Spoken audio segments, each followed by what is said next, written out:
Okay,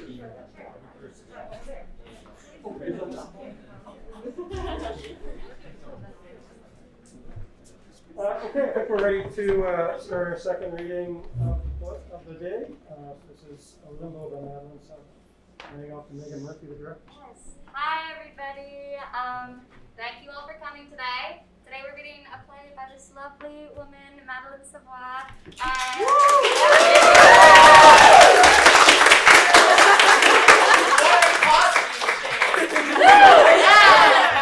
Glenn wasn't kidding when he said multi-talented people.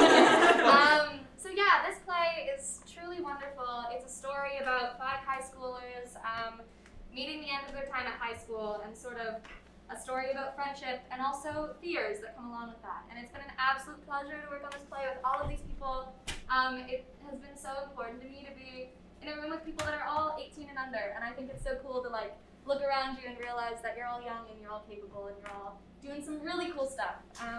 Yeah, so thank you so much. If you have anything to say quickly. Yeah, this is a play that very literally is about calling out into the void, looking for answers, which is a sentiment that I'm sure many students, especially many students who graduated this year, whether from high school, university, middle school, can relate to. And yeah, I'm very, very grateful to Megan, our wonderful director, and this just incredible cast of actors who really treated the script with such respect and kindness. So thank you so much. Thank you so much. It truly is an honor. And these are our actors today, starting with Muriel. I'm Muriel Falkenstein, and I'm playing Emma. My name is Alice Newling, and I'm playing Jillian. I'm Alex Dawson, and I'm playing Artie. I'm Frankie, and I'm playing Skylar. And I'm Emma Study, and I'm playing Milo. Thank you.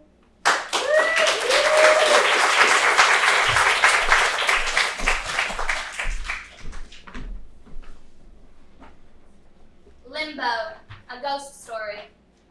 Content warning for language, mental illness, and references to suicide. The stage is divided in 2, a high school hallway and a classroom, likely a history classroom judging by the decor. It's a Friday evening. The lighting shouldn't be too bright. Artie and Skylar wait for their friends. Do you suppose cats can see ghosts? Huh. No, because like earlier today, I saw my cat, and he was just staring at a corner of the room. Thought it was a bug, but no, nothing. He was making that noise he makes when he sees something though. So it got me thinking, can cats see human ghosts? Or can they only see... Cat ghosts? Is there such a thing? Skylar, if tonight I'm proven wrong and there turns out to be such a thing as ghosts, I promise I will do a complete 180 and dedicate the rest of my life to the study of paranormal felines. You don't think it's gonna work? No! Do you? Well, Milo seems pretty confident. Milo's delusional. That's a little harsh. Hey, it's fine. I don't mind playing along. It's just another one of his experiments. I think it's more than that. I mean, he actually let us in on the idea for once. He planned ahead. Speak of the devil. Boo! Oh no, it's you. I'm so frightened. You're both here early? I had tracked. Oh, of course. Rehearsal. Right, how's that going? You're performing soon, aren't you? 2 weeks. We did our first full run today. Hey, nice! It actually went unusually well. Normally we're a mess this time of year. Going out on a high note then? Literally, the last song is murder on my vocal cords. I'll bring you tea during tech week. You'll have to sneak in. There's nobody at the front desk in the evenings usually. Yeah, I've never been in here this late. Like at night. It's like totally different. It's like a totally different building. You can really believe it's haunted in the dark halls. It's weird without all the people. It shouldn't be allowed to be this quiet. It's awesome. Thank your mom for letting us in, Sky. Anytime. So, we're just waiting on the girls? Emma was getting a ride with Jill, I think. What a luxury it must be to drive. Are you doing your road test soon? As long as I don't screw me over with the scheduling, it should be sometime this month. Hey, good luck. Oh, there they are. And every single thing you can disprove. I did my research. The door's closing. Drafts. The lights on the first floor. The electricity sucks down here. The piano playing by itself in the music room. Sudden changes in temperature. I'm telling you. Okay, well what about when Jenny Coleman got a phone call in the middle of history and the voice on the other end was all weird? Remember that? I don't know. Ever heard of a prank call? Ha. There's no proof it was anything like what you're suggesting. You're scared. Welcome, supernatural enthusiasts. Don't be creepy. How are you two doing? Okay, I've actually got a great story. Yeah. Oh my gosh. Yes. So, my Nana called me from bingo, like right before I left. And she was on speakerphone so I could hear the guy in the back going, I-7 and B20. Those aren't real bingo numbers. I'm sorry, are you 80? I play with my aunt sometimes. Great story so far. Be patient, it gets good in a sec. She was there with her friend Geraldine. Great name. And they were giggling. And then my Nana said that Geraldine's great niece, who's my age, apparently just came out as bisexual. And they were talking about that. And Nana happened to mention that her granddaughter's a lesbian. And then they called the great niece. Holy shit! We're going bowling on Thursday, and I'm freaking out. Jill, that's incredible! Congratulations! Don't congratulate me, I did none of the work. So what it seems like is your grandmother has more balls than both of us when it comes to talking to girls. Don't remind her. But enough about my suddenly extant love life. Let's summon a ghost. Yeah. What did you all bring? I couldn't think of anything. Nothing? Well, I'm sorry if bring something you think belongs in a seance is kind of a vague prompt. I picked this up in the props closet. Seems like the obvious thing. Don't ask me why the theater club would ever trust high school students with real candles. Did you bring a lighter? Shit, no I didn't. Nah, it's fine. Something about the, I figured somebody would bring a candle. The paintbrush, though. That confuses me. It's symbolic. Something about the paintbrush being the catalyst when you create something new. I don't know, it felt appropriate. Cool. Poetic. I like it. Jill? Yeah, so I brought salt because I was listening to this podcast, and apparently you're supposed to put salt water around where you're doing the seance to keep malicious spirits from showing up. Yeah, what kind of ghosts are we summoning? I don't know. The regular kind? Are there flavors of ghosts? Sorry, flavors of ghosts? Yeah, it's like in every flavor bean. You never know what the ghost's gonna taste like. Could be dirt, could be blood, could be bed sheets. Gross! Yeah, could be peanut butter if they died of anaphylactic shock. Any allergen, really. I think what Artie means is we're wondering if you plan on drawing a pentagram on my mom's classroom floor. Oh man, Because I think that maybe piss her off a little. that'd be so cool though. We're not actually drawing a pentagram, are we? Thought you didn't believe in this stuff, Emma. Yeah, no demons or anything. But there's supposed to be a whole bunch of ghosts in this building. We've gotta be able to make contact with at least one. I mean, this place is 150 years old. It'd be crazy if it wasn't haunted. The lights flicker. There's one of them now. So what's step one? We probably want to put the candle in the middle and put the salt water around, like Jill said. We can use the paintbrush. Perfect. We need a diagram. He draws this on the blackboard. Did anybody bring water? You can wash it out. Water? What water? Please.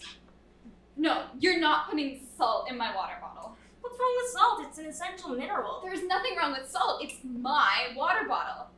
How come none of you brought your own? Well, you're the only one of us that bothers to stay hydrated. We can just do a circle of salt. Lay off, guys. Please. Just as once. Guys. You do not have to. But it would be really great if you did. Fine. Emma, you're awesome. Really. You're welcome. This ghost better be really cool, huh? The lights go out for a second.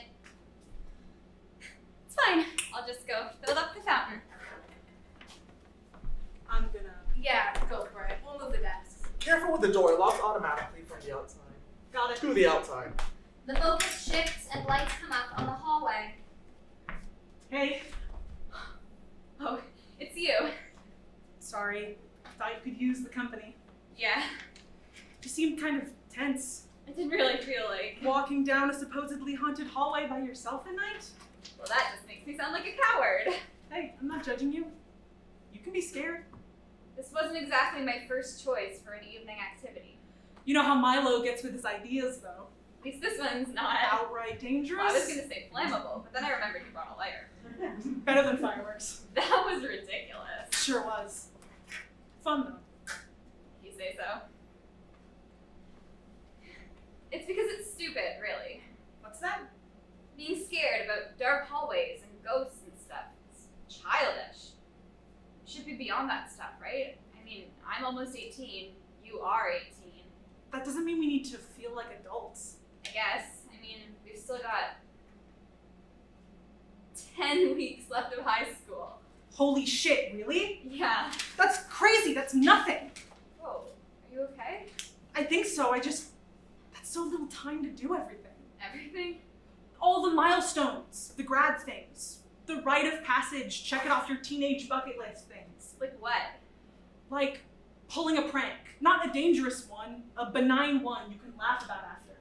Okay, what else? I don't know. Driving somewhere in the middle of the night, all together. Camping! We should go camping. Load up a bunch of crap into somebody's car trunk and just go. And drinking. Not like a crazy amount, you know I wouldn't. But just to have done it, right? Aren't you supposed to do that before you graduate? We're supposed to party. Not like this. In people's living rooms and basements when their parents are out with the lights low and booze and pot and people dancing too close. And sure, I know it sounds awful. It probably is awful. But it's like prescribed for the teenage experience. We're supposed to dance and kiss and break hearts and break the rules. Even just the dancing. I'm 18 and I've never danced with anyone. Hell, I just want to ask. I want to ask a girl to dance and get shot down and cry all night and throw up in a stranger's bathroom. I don't care. I just want to be the one to ask. It's how the story's supposed to go.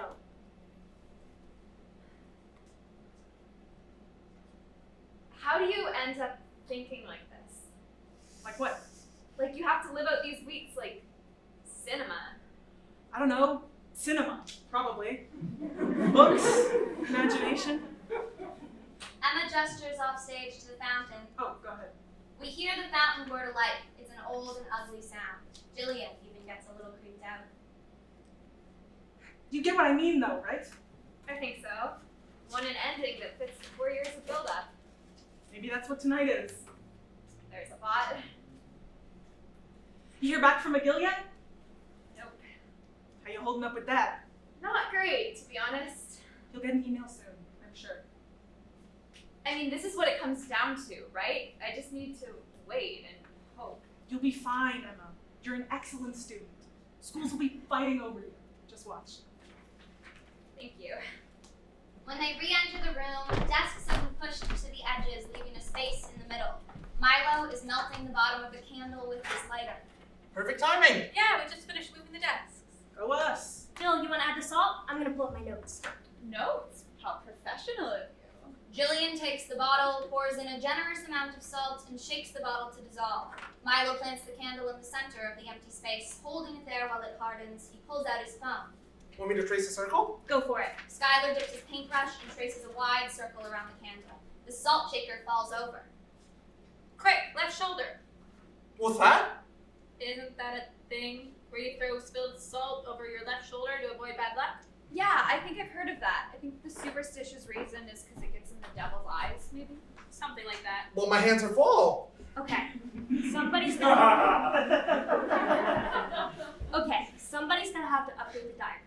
We need 2 pieces of paper with yes, no written on them. Put them on either side of the circle. Is that so the ghost can answer questions? Yeah, like a Ouija board. Your mom has no sympathy with you, Sky. She keeps all the paper locked in this supply cupboard. Shit. Anybody got paper? Emma? I'll see if I have any in my bag. You said you didn't bring anything. Chem notes, bio notes. Oh, yeah. Found some? I totally forgot I brought this. I thought it would be fun to read with all of you. What's that? Do you remember that assignment that we had to do at the start of grade 9, where we wrote letters to our future selves? Oh yeah. That was a while ago. No idea where mine went. Yeah, shouldn't the teachers have kept them? Distributed them in June? That would have made more sense. I put mine in a folder at home. Just remembered it the other day. Oh no. No wonder I don't have mine. Nobody should trust me with a piece of loose leaf. Have you read it yet? Like, by yourself? Nope, not in 4 years. Ooh, big moment. Let's hear it. Dear future me, how are you? It's weird reading this after all this time. Okay, here goes. How are you? I'm doing well. I'm writing this letter so that you can read it in 4 years and see how much you've grown. I'm starting grade 9 today, and I'm so excited. I'm especially looking forward to science class. I think it'll be far more interesting than middle school science. I suppose you know. I hope you're doing well in school. I hope you got into a good university and that you're sticking to the plan. Love you. Have a great rest of your life. Emma. Wow. Damn.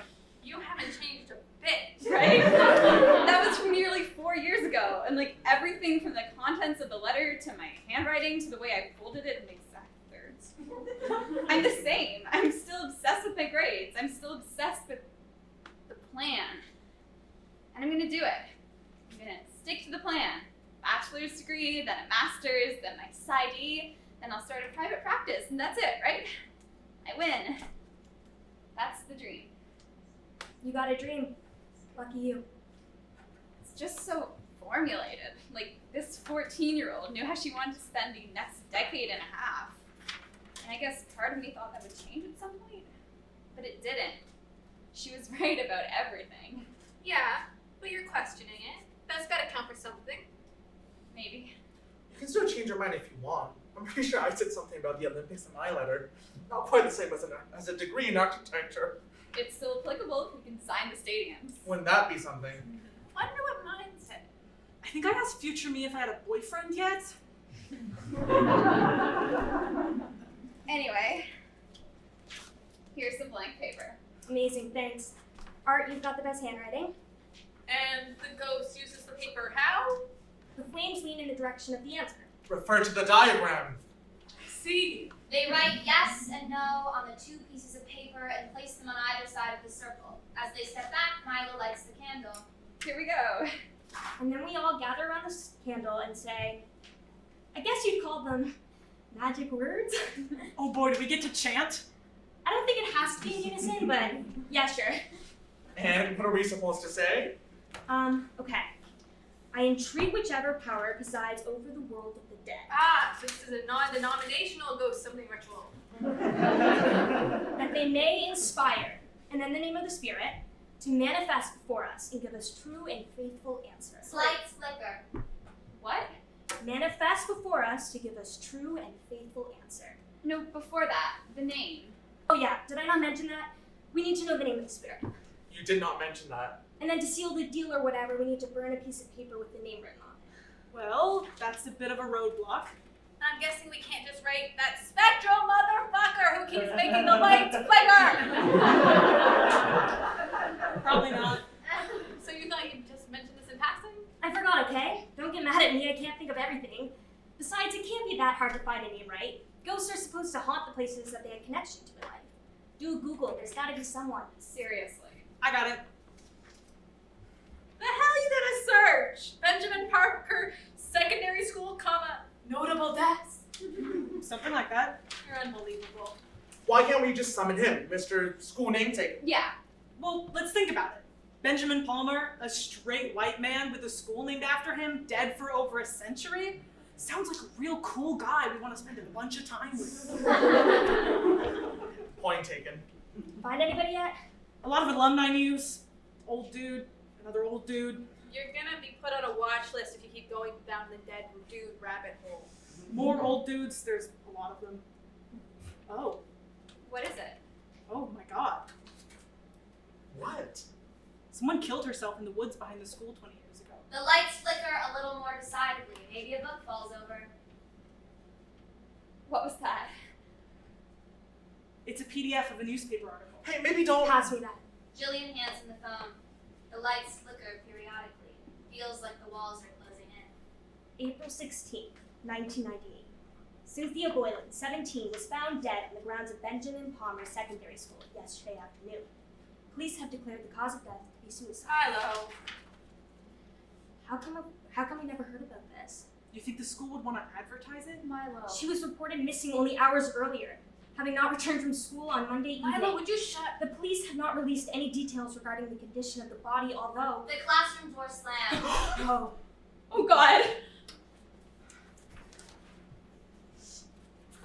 No, not whoa. You can't just do this. do what? Are you serious? Are you fucking insensitive?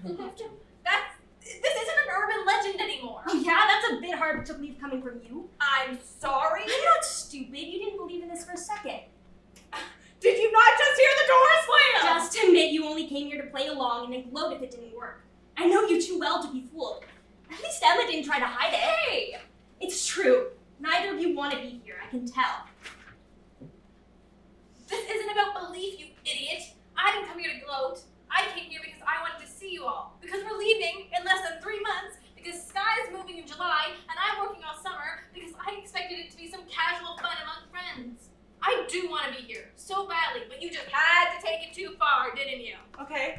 Okay, calm down, both of you. Calm down. Really. We don't need to try and contact that particular girl. But- We don't and we won't, Milo. We can just do the if there be any spirits here thing. You scraped this whole thing together from a bunch of random shit. I don't see why we need to be married to the chant. Okay. I never said it had to be that girl. Well, you were pretty stoked about finding that article. So excuse us for jumping to that conclusion. And Artie, Yeah? can I talk to you for a second? Okay, sure. Jillian tries to open the door. The lights flicker. Yeah, this is an opening. What? What? Jiggle it a little. Oh my god. We're gonna be trapped in here, aren't we? After a few seconds of jiggling, Artie takes out a library card. They manage to pry it open. It's just the sticky mold. You say so. I do. You could do with trying a little harder. Oh my god! This means a lot to him. You're taking his side? He's my friend. I'm your friend too! I'm not defending him, I'm just trying to hold this night together. Well, you could do with trying a little harder. Okay, I know that was bad, but this is his thing. You know how he gets with his projects. I don't want to hurt him. Yeah, and I don't want him to hurt anybody else. He won't. I sure hope so.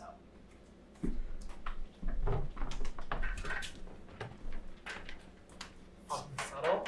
You heard? I appreciate the concern, but I'm fine. You sure? For now. We're really still doing this. Yeah. Just a general call to the void. What do we do about the paper? We could burn a blank one. Good enough for me. Do we hold hands or what? You know what? Let's. Here we go. Anybody else want to say the words? This is your idea, man. Unless, of course, you're scared it won't work. I entreat whichever power presides over the world of the dead, that they may inspire any spirits or spirit who may inhabit the building. I guess to manifest before us and give us true and faithful answer. He touches the corner of the paper to the flame. Would said spirit make their presence now? Well, I guess that did. Just let me have this.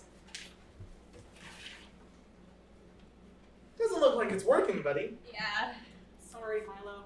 Fuck this. We're trying again, the right way. He grabs another piece of paper and a pen and scribbles a name. Milo, what are you? I want to know why. Lights flicker. No, you're not. We said we wouldn't. I entreat whichever power presides over the world of the dead. You better shut up right the To fuck inspire now. Cynthia Boylan. Nope. Skylar gets up and leaves the room, slamming the door behind him. To manifest before us and give us true and faithful. Artie douses the candle in the salt water, extinguishing wick and paper. You. The lights go out. Oh, shit. What's going on? We hear the door open and close again. Somebody get a light. Where's Artie? They went after Skylar, I think. I'd ask if you're okay, but I think context renders that a stupid question. My mom always says there's no such thing as a stupid question. Do you believe her? Not really. I'm so angry with him right now. We should start a club. I'm sitting in water. That's what you're concerned about right now? It's just a power outage. Yeah, just a power outage with impeccable dramatic timing. Seems really plausible. Want to talk about it? About what? You know, the whole situation. You ever think about how fragile we are? Humans, that is? What do you mean? We're so easily damageable. Like, look at me. I'm this squishy, complicated structure of intricate systems working around the clock to keep me alive. Lungs breathing, heart pumping, all to keep me existing as a set of thoughts and emotions and memories. And even if one of those bodily systems fail me, that's it. That's the end of everything. I know it's terrible, but that idea fascinates me. I hate it, but it does. Does it ever happen to you? Does whatever happen? Any way we can mop this up? My sneakers are soaked. I mean, I get sad sometimes, I guess, but no, it never gets to that point. How often does it happen with you? It's not like I keep a tally. Most of the time it's not even that bad. It's not like the movies where everything just goes dark and becomes this all-consuming thing for months on end. I mean, I know it's like that for some people. For me, it's almost always this casual thought. Like a flicker, if the word makes sense like that. And it gets better, invariably. I'm just kind of scared one of those flickers is gonna get me someday, you know? That's a fucking morbid way to put it. Yeah, I know. What do you do when it happens? I've been thinking, maybe that's why I kept up running. I've been doing it for maybe 10 years now, but I don't care about the competition part anymore. Haven't for a while. I just like feeling alive, with the blood and the breath and the sweat and everything. And when that doesn't work, I mostly just find a handhold. Sometimes it's hope, sometimes it's a spark of ambition. A lot of the time it's the fear of hurting other people by leaving, even inconveniencing them. I mean, I guess the good news is I've gotten through every time, living proof. You're gonna make it. I'm serious. You're gonna go to college, and then you're gonna build skyscrapers and bridges and libraries, and you're gonna live a long, beautiful life and die at fucking 95. Because I don't want to think about the alternative. Please. Okay. And when you're off at college, if something happens, or if you just want to talk, you've got my number. Wake me up at 3 a.m. I don't give a shit about time zones. I'm there. For sure, thanks. Same goes for you. Sky, Yeah? do you think something happened to the girl in that article? Or was it just, what'd you call it? A flicker? I don't know. If the power stays shot, you suppose we'll have school on Monday? Don't know. That's all it is, right? Perfectly natural power outage. Hello?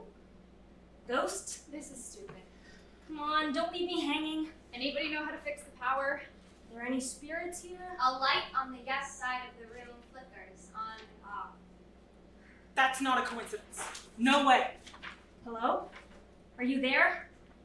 Blink twice if yes. As if to answer, the same light flickers on and off twice. Get in here, now! What is it? It's happening, or something's happening anyway. What? Are you Cynthia Boylan? The light on the opposite side, no, flickers on and off. That's the no side. It's someone else. Holy shit! And who are you? That's not A yes or no question? I know, what should I say? You've been planning this for weeks. What do you want to say? I don't know. Any great truth you feel like revealing? Whoever you are? Milo's phone rings. No way. Is that? No ID. I don't. Well, answer it. He picks up. He's not on speakerphone, so his friends can't hear what's on the other end, but we can. We hear Artie's voice, or rather, a dark imitation of it. I told you it wouldn't work. You're just another impulsive experiment, huh? It won't change a thing. What? If anything, you've made it worse. Did you guys do this? Is this a joke? What are you talking about? You know, I appreciate the effort. It's cute. But it's no different from every other time. No, for real, is this a prank? Because it's not funny. What's going on? Who is that? You must be really desperate. Pulling stuff like this. Messing with the dead. And for what? Even for you, that's crazy. These are people's lives, Milo. Real people. And you're playing Charlie with them. Not only is that stupid, that's messed up. No wonder I keep trying to convince myself that this isn't real. I'm serious, this isn't fucking funny. We aren't doing anything, Milo. What's happening? Go ahead and apologize. I'm sure you will. You're not going to mean it, though. The consequences aren't going to sink in for a while, but when they do, get ready. Because you'll turn this night over in your head as the night it all went wrong. I don't know, how are you? Because you are going to remember this night. We are going to talk about how you single-handedly distanced yourself from every one of your so-called friends for a chance at a conversation with a ghost. We clearly don't matter to you, so why should you matter to us? Artie approaches and tries to lower the phone from Milo's ear. They hit the speakerphone button and the voices change in quality. The rest of the group can suddenly hear them too. You just do whatever you want, don't you? You have to. Because deep down, you don't know what you're doing. And that thought scares you. You think we can't tell? We can. It's the only reason we put up with you. Milo, that's not me! Because if you stop for a second, you realize just how much you don't know what you're doing. I've had it all planned out from day one. I'm gonna stroll off that stage, diploma in hand, and I'll have somewhere to go. But you won't last a day in the real world. That's impossible. That's not me. You have to believe me. You're gonna get out there, and you're gonna realize that responsibility and loneliness are going to eat you alive. So you don't stop to think. And that's how you make mistakes you can't take back. You don't get a do-over. Look, I don't know what's happening here. Don't listen. It's How not. are you doing this? But don't worry, we'll stop talking about them eventually. The mistakes you made. But then your plan backfires because the moment we stop talking about it, we stop talking about you. You fade, Milo. I told you it wouldn't work. Milo, it's not us, it's not Get out of my head! Artie grabs the phone and hangs up. Milo crumbles. Oh my god. Holy shit. I feel like I'm gonna be sick. What? What just happened? I don't know. This is crazy. This is actually crazy. I take history in this classroom. Yeah, it's all fun and games until your phone gets possessed. How? Like, how? I think the resounding conclusion is we don't know. This is fucked. Milo, I'm sorry. I'm really sorry. I don't know what I was thinking. This was a terrible idea. You were right. I should have never suggested it. Well, we appreciate the apology and all, but it's not like any of us were expecting this. How did they know all that stuff? How did they know? you don't think so low of us, do you? What? All that shit you heard, you don't really believe that's what we think of you. I mean, yeah, the ghost thing was a bad idea, but nothing like that. No. You were right. What do you mean? What you said about me not lasting a day in the real world. I didn't. Say that I know. But it's true. I'm not ready. Milo, none of us are ready. That's normal. Yeah, but I'm on another level. It's like you guys are all leaving and getting a higher education and shit. And it's like when people ask you what you want to be when you grow up, you can answer that question. And not only that, you're actually going to do it. You're going to grow up and you're going to be the answer. That's insane. Because for real, I don't know if I'll ever be able to answer that question. I don't want to have to go out there in the real world and have to try to find an apartment and figure out how to pay for it and have to learn about insurance and fucking income taxes and how to change a tire. I don't want to have to lose people and go to funerals. And I know it sounds stupid, but I don't want to grow up. I don't want to have to figure out who I am and what I want to go, how I want to get there. I'm stuck. I've got nowhere to go. This is ridiculous. Sorry? Okay, Artie. I know you're pissed off, but can't you lay off for... I don't mean this as in what you're saying, Milo. I think that makes perfect sense. I mean this as in this night. Is nobody else picking up on this? I've known you all for 4 years at least, and I've learned more about you in the past hour and a half than I have the whole time I've known you. That can't be fucking normal. You don't get to pretend that this is normal. Well, maybe the fucking ghost who can imitate voices and turn out the power has something to do with the abnormality of the situation. Just a thought. Why don't we ever talk? Ever! I see you every day, and we never talk. We sit around and exchange little bits of news about our lives, but we never talk about the important stuff. The stuff that matters. And we're leaving. At the end of June, we're leaving this building, and we're not coming back, and we're all scared of what's gonna happen when we do. I know I am. And I'm gonna have to start from scratch. I'm gonna have to walk into rooms full of strangers and ask them to like me. And I didn't get to say how terrifying that is because we never fucking talk. Well, let's talk about it now, then. 10 weeks till we graduate. Let's put them to good use. Talk to us. What is it that scares you? Just like that, right now? Yes, now. Out with it. Want me to go first or what? Okay. I'm afraid that I'm going to look back on this time in 10 or 20 years and wish I did things differently. It's that idea of I'm never going to be this young again, only it's all the time. I'm scared I'm not doing it right. Okay, who's next? Come on, let's go! I'm afraid of failing. Not academically. Well, a little, but it's more than that. I want to help people. That's what it's really about. I want what anybody wants. Change the world or whatnot. And I guess at some point I decided that in order to do that, I have to become a clinical psychologist and have a doctoral degree in my office next to a provincial license and matching frames. That's gonna be nonsense, right? You can not have all that stuff and still change the world. You can change the world just a little bit by buying sandwiches for homeless people or picking up trash or whatever. But I still want the matching frames on my wall. And I'm scared I won't know what to do with myself if I don't get them. I think I know what you mean. You spend so much time thinking about what you're going to do, you don't leave any room to be okay with it going wrong. Yeah, it's like I've had my head down trying to get to the end for so long. That you don't realize you've almost made it there. It doesn't sink in. Pretty much. I think we've been over what I'm afraid of in plenty of detail at this point. This is my point, though. All those fears we've been obsessing over, aren't those the same things we've all been thinking? The yes light flickers. Yeah, you, fucking ceiling ghost, whoever you are. You've probably seen decades of kids go through here, right? The same light flickers. Every year is the same thing, right? The same light flickers. Well, you'd think we'd have figured out our shit by now. Yeah. Same thing every year, huh? Still the first time for us. Doesn't make it any easier. Not a bit. I mean, talk about fear. I'm scared of losing you guys.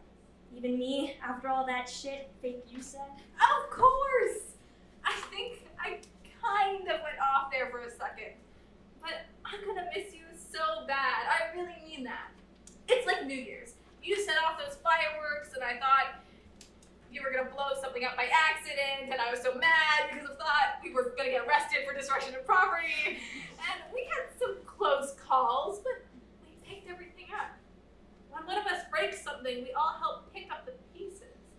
I think that's what I'm trying to say. Even though it sounds terrible, is I'm gonna miss being mad at you. I am. I'm gonna miss your chaotic shenanigans because it's chaos a lot of the time. But it's familiar. At least, does that make any sense at all? Sort of. It's like, I don't have to worry about what you think of me, ever. Because we're all kind of crazy to begin with. I want to keep some of that. But I'm not stupid, and I know what's going to happen. It's inevitable. Some of us are moving out, and we're going to meet new people and grow apart, and I don't want to do that thing where everyone does, where they all hug their friends at graduation and say they'll stay in touch forever, and then they all pull apart from each other until the seams rip. Like every once in a while, they see a status update on social media, and they comment something like, nice, we should get together sometime, but then they never do. I want to keep something just so I don't have to start over. We're gonna keep some things. Figure it out as we go. And we'll have reunions. You better all be there for the 10th. 10 years from now, we're gonna be completely different people. The world's gonna be different. What do you think you're gonna be doing in 10 years? I've always hated that question. It's like asking someone to read their memoir preemptively. I don't know. Hopefully I'll have a job writing. Maybe I'll have a girlfriend. And your grandmother can plan the wedding. I mean, I hope I'll be doing what I want. I hope I'll have helped people. I hope I'll have built something. Nothing huge, like a library or something. Something meaningful. Really? That's awesome. Invite us to the opening, will you? I'll keep that in mind. I think it's more of a feeling I want, rather than a place in life. Like being able to say, hey, I'm turning out all right, you know? I can't think of many 27-year-olds who completely have their shit together, but ideally, I'm happy. No, you actually need to study paranormal felines for the rest of your life, remember? You've been proving wrong. Ghosts are real, dude. Piss off. This night, huh? Unbelievable. We'll have a hell of a story to tell in first period on Monday. Good luck getting people to believe you. Yep. 10 weeks. I know. We'll be okay, won't we? The yes light flickers. End of play.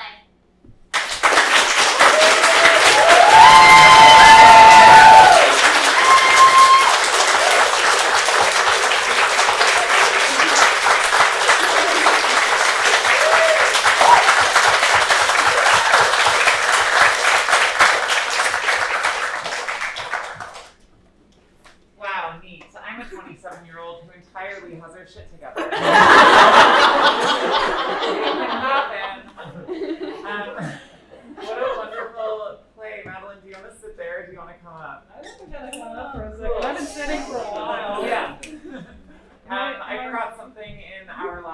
question session, which is I was asked to repeat questions so the mics can pick them up for the recording.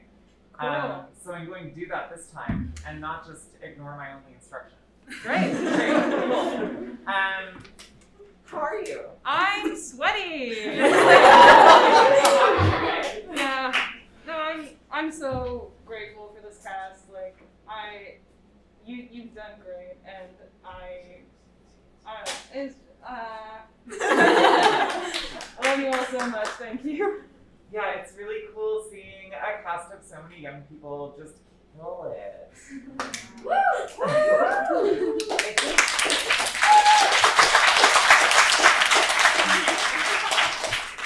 So I think out of all of the plays in the festival, I've worked with you on this the longest. Yeah. Because we had that workshop before Notable Acts. November. Wow, November 2020, a different world. So something I was wondering was, in one of those earlier drafts I read, there was like an actual like the ghost of Cynthia like came in. It wasn't the ghost of Cynthia. It was like the ghost of someone who had known her. Right. It was an angry ghost when they tried to summon Cynthia. Yeah. What was what's like the shift that happened between this like angry, like very like physically present ghost into this like kind of metaphorical like friend ghost kind of thing? I've taken like 3 swings at like what the ghost is and what it like how it manifests, and like the first 2 might have been strikes. I definitely hit the ball on the 3rd one. Don't know if it was a home run.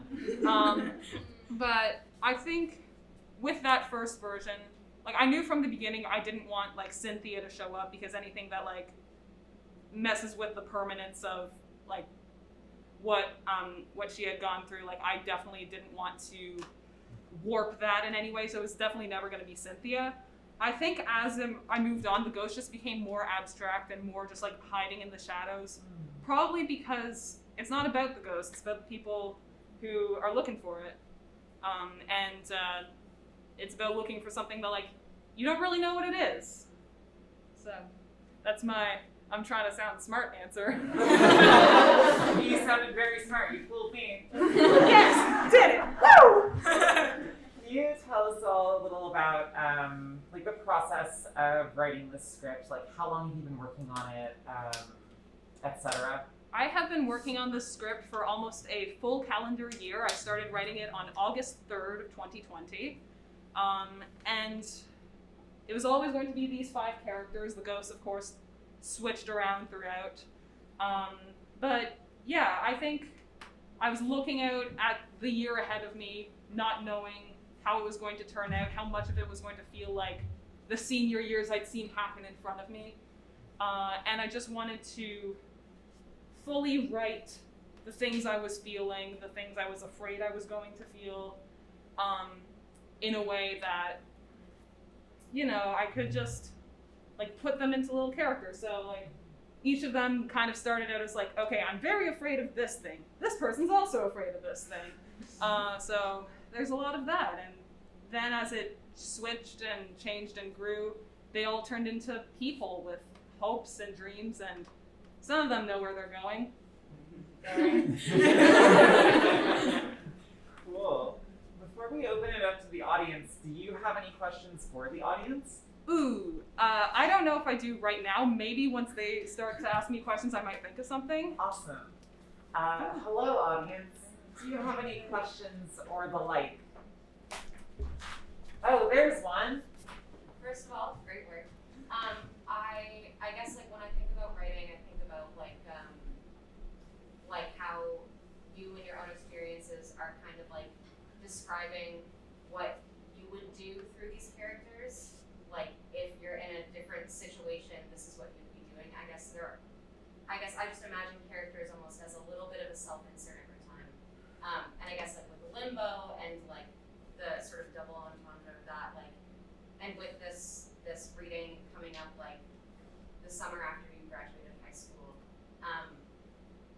what I guess like was there closure there for your story? And like how did these characters' journeys kind of influence how you went through like a COVID grade 12?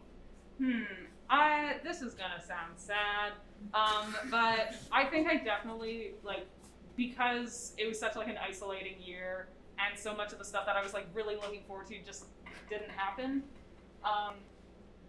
Writing these characters and returning to them, though painful at times, was kind of like, okay, so this is like how it should be. This is how like talking to a bunch of people about this kind of stuff would feel, and not getting like the real closure, I feel like doesn't matter because I've gotten this script to a place where I'm like, this feels good, this feels right, this feels like an ending for me. Of course, I'm gonna like edit it and stuff following this, but it feels real and it feels like right where it is right now. And because of that, I'm a little less broken up about the whole real life stuff that wasn't great. Thank you, Rain, so much. I see Anthony Bryan's hand. I wanna add on to that actually. So I find it so difficult to write about something when you're like still in it, right? Like if you get fired from a job, the script that you write about getting fired is gonna be bad if you write it that day. I like there'll be tears like everywhere, like that's Forget the writing, the paper's just gonna be real written just later. down, right? But then you come with this and you prove me wrong, right? Like so I guess like, do you have any tips for people who like I threw it out there, like for people who want to write things when they're still in it, because I think you did it. I think you very much did it. So yeah, do you have any tips for people like who want to do that? For context, Anthony has been my playwriting teacher for 2 years, so him asking me for tips is a really weird role. I think make sure there's enough of a separation that you can walk away from it if you have to. That's why, like, there isn't any one character who I'm like, this is me! It's all kind of like broken up into fractals. I'm gonna plug something else real quick. If any of you watch the live stream of Jen McClain's play An Ocean of Evergreens, she does that beautifully. But yeah, just make sure like you've broken up, you've separated all the things that you're like very actively processing into little bits so you don't have to process it all at once. And then just make sure that there's something else in there that you can just look at for fun that isn't just this horrible thing weighing on your mind. Like, that's why there's a seance, because I didn't want them to just be sitting around. I didn't want this play to turn into my therapy session, so I put a ghost in there. Thank you very much. What a wonderful lesson. Nobody wants to see therapy on stage. I saw another hand over there. If it's still up. Yeah, I was just gonna ask, because you said earlier that this play had gone through so many rewrites. You worked on this since November. It's been such like a long time seeing this play evolve and grow. Seeing the final product unfold on stage, what was it like watching it happen in front of your own eyes? It gets hard to not be like mouthing along, being like, oh yeah, that's the next thing we're gonna say. It's very strange because you talk to yourself in your room alone at night for hours on end trying to figure out how these like separate entities are gonna talk to each other when really you're the one making all of them. And then when they like are embodied into people who are actually different from one another and are actually bringing very different, interesting things to each of these little puppets you made on your laptop. It's very strange. It's like it is very literally and like tangibly your work has sprung to life, and it's fantastic. Amazing. There's a question. Yeah, because I guess the last question made me think of this, but you know, the fact that you've been working on it for, as you said, a full calendar year. When did you know to stop and assess where you for certain characters, for certain scenes, certain themes? How did you juggle that like dynamic of editing and exploring and revising and telling yourself like, no, actually this is good, this is what I want for the end result? The knowing when to stop thing, I did cheat a little bit with that because it is just one long continuous scene, so I don't have to worry about, ooh, is that where I end this one and move on to the next thing? So that helped me out a little bit. I think making sure you aren't repeating yourself unless it's absolutely vital is important. I think, the ending of this thing, like knowing where to stop was an ongoing struggle. It wasn't something I had from August 3rd. But it's, I think something where it's like the dust has finally settled and you feel like you can sit down quietly. Not every play is like that, but for this one I wanted to be like yeah, that's over. And as soon as I got that feeling, it took until like April, like right before the notable deadline, until I got that feeling. But when I did, I was like, all right, this is good. Thank you We so have much. time for one more question unless Len indicates otherwise. Okay, well maybe we'll have more than one. There's a hand over there. I was wondering how your work as like an actor influences your writing process and like the decisions that you make about your scripts and about your characters, I guess. Ooh. I have a very, very specific example. I put a lot of italics in for when I want actors to be like, so, and then they often make different decisions, and I'm like, but I put it in italics. I think, yeah, but no, it's very interesting. It kind of just makes me think, this is how, like, I would say this phrase, so this is how I'm gonna like draw it as a line, and then put the words in. I think I can, and I don't really have the context of like being a writer without being an actor because I've been an actor for so much longer, but I do like very much hear like this is exactly how this would go in my head. And if it sounds weird and chunky, that's when I know to rewrite the line. Most of the time. How long have you been writing, Madeline? Is this your first play? This is my second play. This, I had my debut in the festival last year, so I started writing January of 2020, and here I am now. What a meteoric rise! Teamwork.